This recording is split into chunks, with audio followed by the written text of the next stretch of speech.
Climate protection, the new face of eugenics.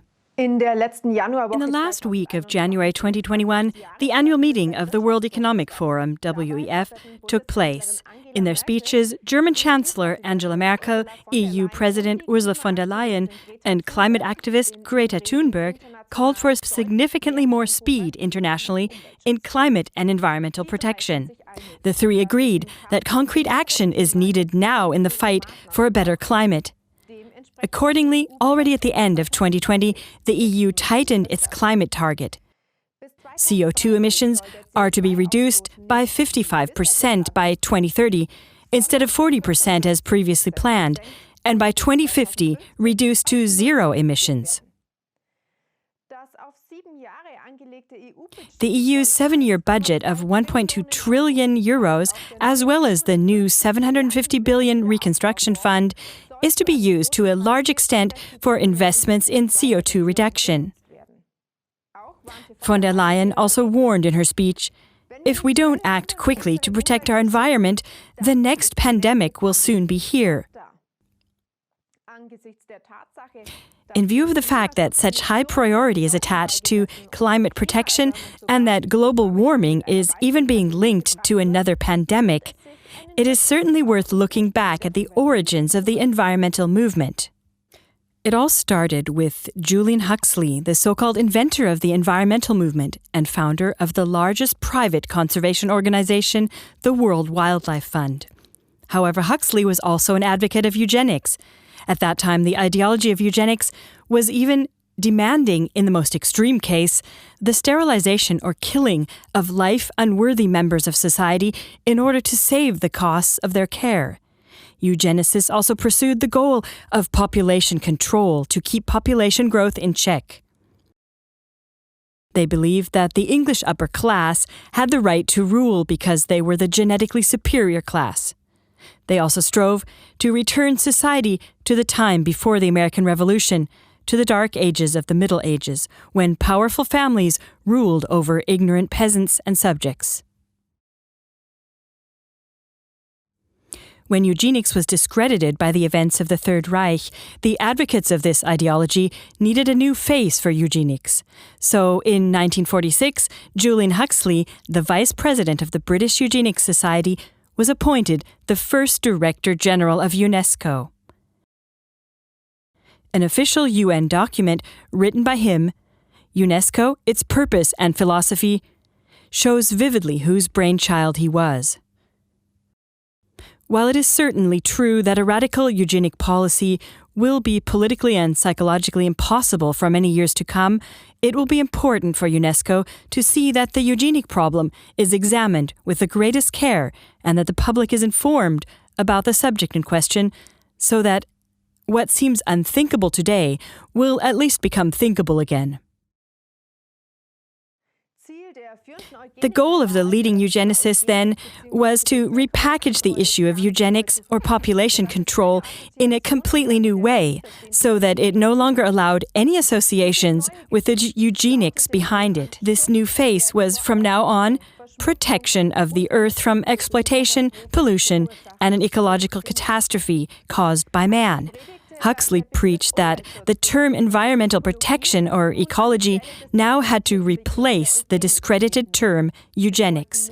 This was followed by years of enlightenment, in which a growing world population was presented as a threat in order to anchor the need for population control and environmental protection in public perception. UNESCO served as an ideal springboard for this.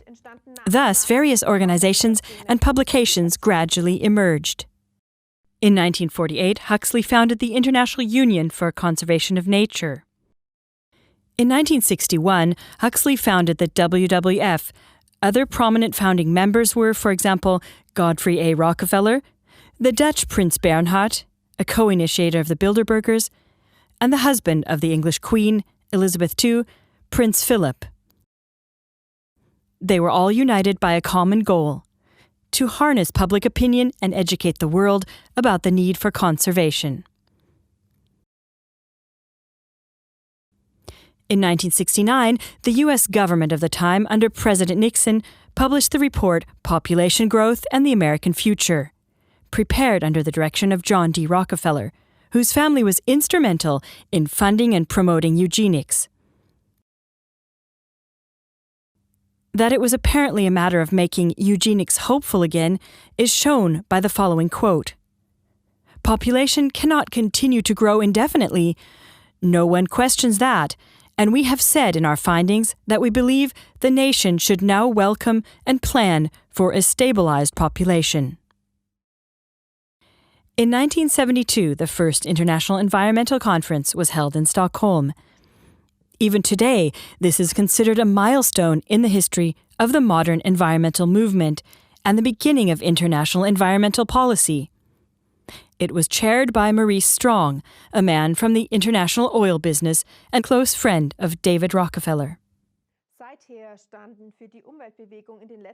Since then, the environmental movement has focused on other issues in the recent decades, such as acid rain, the hole in the ozone layer, tropical forests, etc. In 1988, the IPCC, the Intergovernmental Panel on Climate Change, was finally established. Known under the name Climate Council.